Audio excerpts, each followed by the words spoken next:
નમસ્કાર, હું છું અંજલિ રાવલ અને તમે જોઈ રહ્યા છો KTV ન્યૂઝ ગુજરાતી।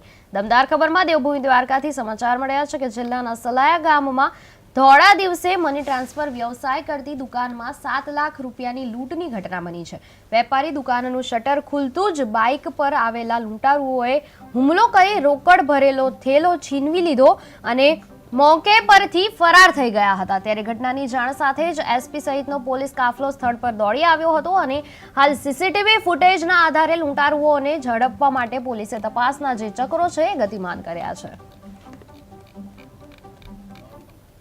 બદિયાણી મારો વેપાર છે તો વેસ્ટર્ન યુનિયન મની ટ્રાન્સફરનો રોજ સલાયા ખંભાળિયા અપડાઉન કરું છું। રેસિડેન્ટ મારું ખંભાળિયા છે, બિઝનેસ મારું સલાયા છે।